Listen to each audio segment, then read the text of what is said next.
Oi,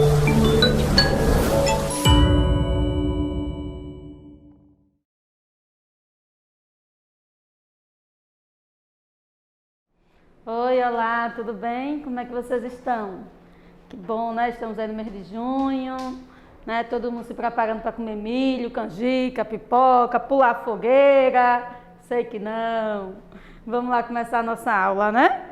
Então, gente, hoje nós vamos trabalhar o teatro de Gil Vicente, que é a continuação, né, do assunto, né, do humanismo que nós vimos na aula passada, né? Só relembrando o contexto, né, histórico a partir ali do século XIV, final do século XIV, nós temos o Renascimento. No Renascimento nós temos duas estéticas literárias, nós temos o humanismo e o classicismo, tá? E uma das características básicas, né, desse período é a questão da racionalidade, né? E nós temos a visão antropocêntrica, né? O homem como centro, né, do universo, o pensamento racional, o homem marcado ali pelas artes, ciência, pela filosofia, e não mais pelos aqueles conceitos, né, da igreja medieval, ok, dos séculos anteriores, tá? Então, Gil Vicente, né? Gil Vicente é um poeta português do humanismo. Ele vai trabalhar ali, né, suas produções é o teatro, com o teatro, enquanto que Fernão Lopes, ok, vai trabalhar com as crônicas, não é? Ali principalmente, né, registrando a biografia dos reis, né, principalmente da dinastia ali de Aves. Gil Vicente vai trabalhar com o teatro, tá? E é no teatro, né, o teatro vicentino, ok, que ele vai compor autos e peças, tanto de caráter moralizante ou uma crítica de costumes, uma crítica, né, do comportamento ali do povo, tá? Continuando aqui, então, quem foi Gil Vicente, né? Eu já falei, né, foi um autor português, teve o seu reconhecimento aí durante o reinado de Dom Manuel, até por volta do reinado de Dom João II. Então, né, de Dom João ali por volta do reinado de Dom João II, toda a sua produção, né, como se ele tivesse popularizado, né, o teatro aí nesse período, ok? Sua obra é composta de autos e farsas, ok? Aqui é um pouquinho da vida dele, né? Seus pais o colocaram na universidade, né, para que ele pudesse ter uma educação liberal, ok? Apesar de estudar direito civil, Gil Vicente possui uma natureza poética e criativa, né, o que fez com que ele abandonasse, né, essa carreira jurídica e se dedicasse, okay, à vida literária. Tá? Gil Vicente não era conhecido apenas em Portugal, mas também em outros países mais cultos da Europa. Tá? Então, o teatro vicentino, né, ele escreveu várias peças, várias farsas. Aqui nós temos a diferença básica entre os dois, né? Então, na produção literária, né, aqui ó, nos autos, tá? Nós temos aqui a trilogia das barcas, tá? Então, nós temos o alto da barca do inferno, o alto da barca do purgatório e o alto da barca da glória, tá? Dessas três, a mais importante, todas são importantes, mas a que mais tem notariedade é o alto da barca do inferno. Então, nesse auto, além dele criticar o comportamento, né, moralizar, satirizar o comportamento, principalmente dos nobres, dos fidalgos, né, do clero, ok? Ele traz essa narrativa, né, aí traz, são duas barcas, uma barca que leva ao inferno e outra que leva ao céu.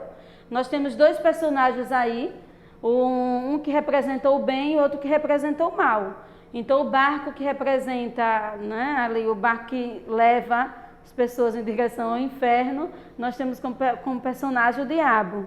Enquanto que o barco que leva ao céu, nós temos como personagem ali, né, um anjo, tá? Os dois aí são personagens, são alegorias, são representações do bem e do mal. Tá? Agora, os outros personagens, como o fidalgo, o padre, como o agiota, ok? Como comerciante que sempre na hora ali de pesar ali algum alimento tirava ali, né? 100 gramas, roubava ali em 100 gramas.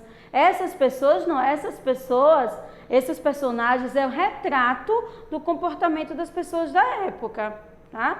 Então o fidalgo mesmo, ele achava, né, na narrativa lá, não é um texto teatral, né, lógico, teatro, e aí ele achava que por ele ter o status de fidalgo, né, ter status, ter nome, ter dinheiro, ter posição social, ele iria, ok, para a barca que levava ao céu. Fora que na época tinha também esse negócio de, eu cometi um pecado, vou pagar tanto, né, e os meus pecados serão perdoados. Não é? Então tinha essa questão aí de compra do perdão. Não é? Então assim, o fidalgo na hora lá, ele se vê, né, diante de seus erros terrenos, e aí o personagem lá, representante do mal, né, o diabo, se dirige aos servos, aos escravos do fidalgo e diz: tchau, rapazes, vocês podem ir para a barca que leva para o céu. E o fidalgo, ele diz: você é bem-vindo aqui à minha barca. Não é? É interessante, né? Porque nesse momento ali é o próprio diabo que diz quem vai para o céu e quem vai para o inferno, tá?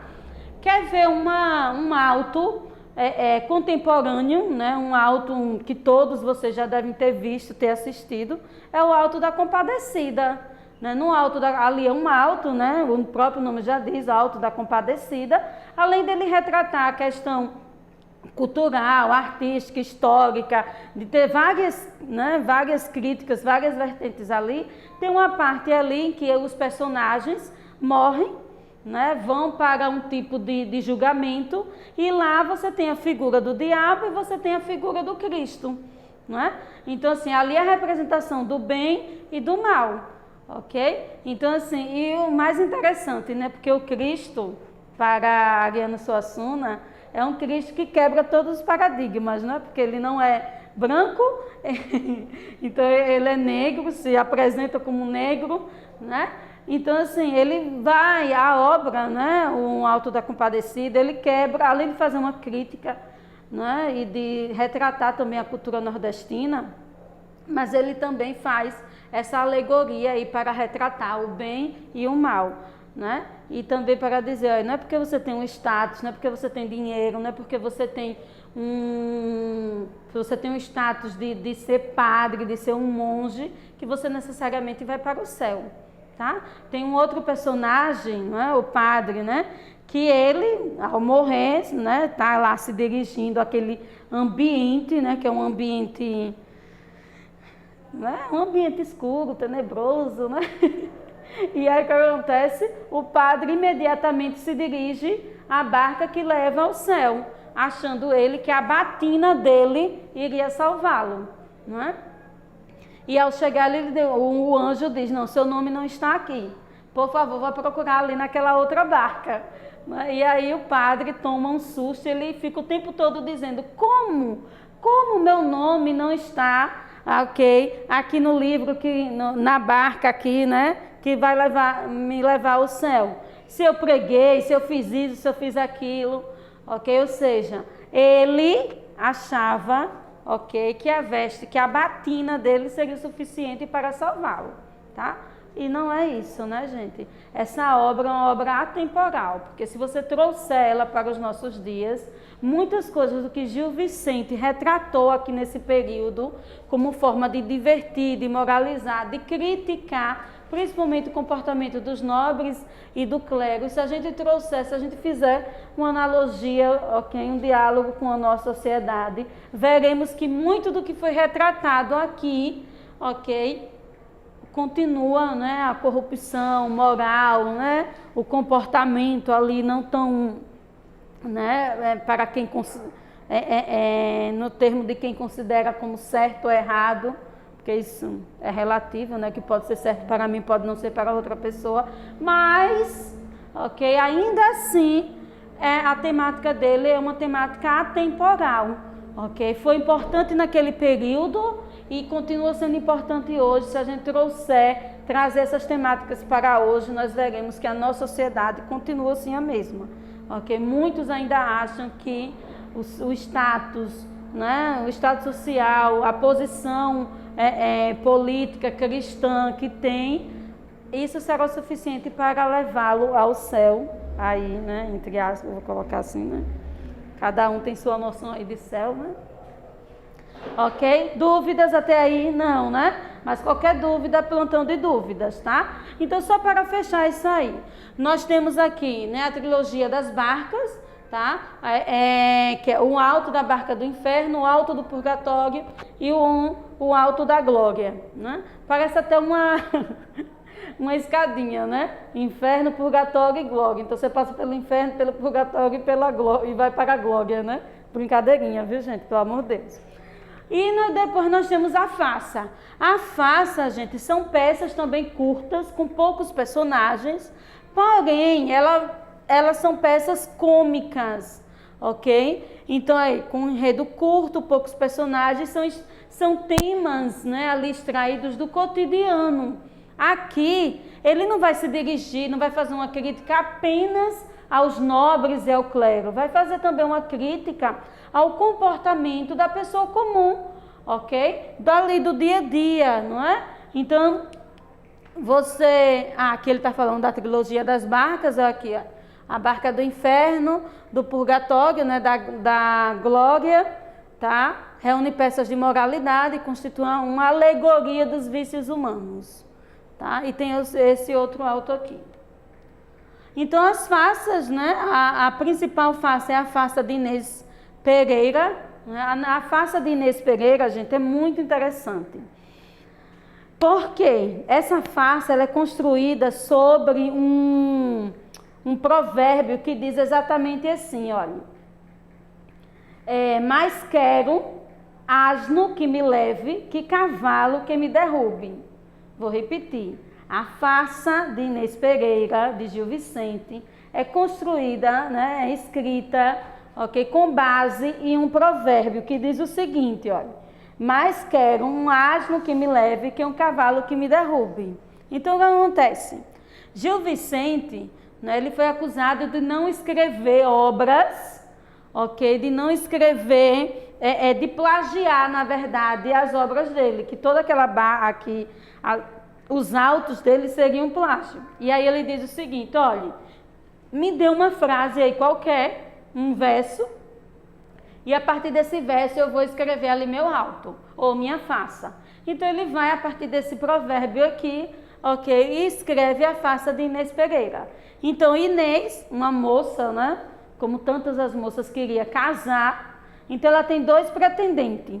Um que mais parece um asno, né, trabalhador, né, comerciante, mais truculento, e o outro que era assim, um nobre, né, ia para a guerra, né, então, né, ou seja, se parecia com um cavalo, né, um cavalo de estirpe, né, aquele cavalo de raça.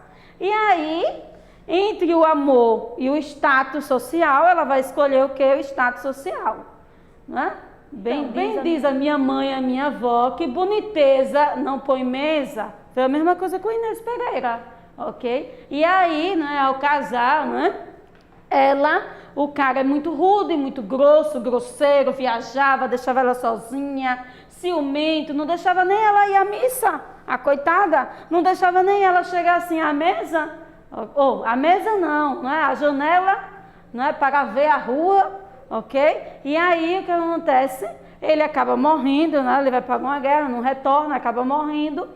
E aí ela percebe que realmente é boniteza, né?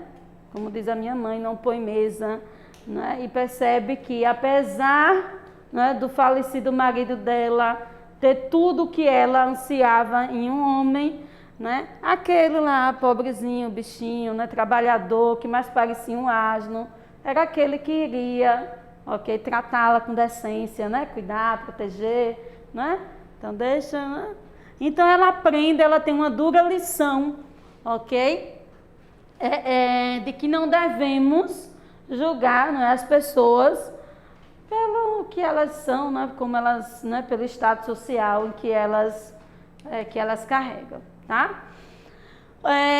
O ponto mais forte da obra de Gil Vicente está na criação de tipos humanos, né? Então, o velho apaixonado, a alcoviteira, a velha beata, não é? O escudeiro fanfarrão, o médico incompetente, o judeu ganancioso, o fidalgo decadente, a mulher adúltera, o padre corrupto. Se fosse hoje, né? O coitado ia só falar das fofoqueiras que ficam na rua, né? Porque o que mais tem é gente, né, que fica ali sentado olhando a vida dos outros, não é? Então, escrita em versos, essas peças estão repletas, né, de trocadilhos e ditados populares. Lembram do ditado popular? Gil Vicente pega, né? Mais vale um asno que a leve, né, do que um cavalo que a derrube, ok? E a partir desse provérbio aí, ele cria a farsa de Inês Pereira, ok? Então, nesse aspecto aqui, Gil Vicente, ele vê em sua produção teatral um meio de denunciar, ok? De criticar a corrupção moral, não só dos nobres, como também do clero e das pessoas comuns, ok? A diferença aí é justamente que nos autos, não é? É uma produção mais moralizante, enquanto que na farsa ele vai trabalhar com a questão do cômico para retratar o comportamento ali, ok, das pessoas. Sobre Gil Vicente, não é? E sua obra, O Alto da Barca do Inferno, assinale verdadeiro ou falso, né? Então, respeita apenas o poder da igreja? Falso, né, gente? Ao contrário, ele vai fazer uma crítica, né? Centra suas críticas nos membros das classes baixas, não só nas classes baixas, né, mas também entre o clero e os nobres. Conserva a lei das 3 unidades básicas do teatro. Conserva a lei das 3 unidades básicas do teatro, não só isso, né? Então, falso. Identifica suas personagens pela ocupação ou pelo tipo social de cada uma delas? Sim. Evita fazer um confronto entre a Idade Média e o Renascimento? Não, né, gente? Ao contrário, né? Ele faz, ao fazer essas críticas, não é? Ao expor os vícios de comportamento, né? Os vícios de valores, né?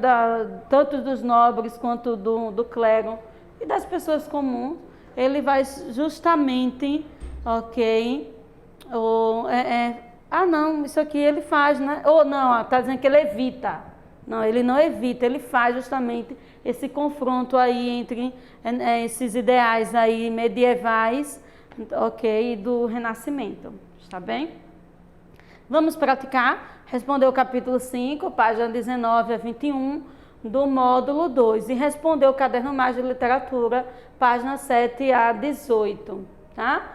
Gente, olha só, qualquer dúvida, eu coloquei aqui as fontes, tá? Que vocês também podem dar uma olhadinha e ler, ampliar o conhecimento de vocês, mas vocês também têm um módulo, ok? E eu coloquei na sala Google também algumas questões. Não se preocupe que não é para agora. Eu coloquei lá a data que vocês podem estar me enviando. São 2, 3 questões que vocês podem estar me enviando por meio da sala Google, tá?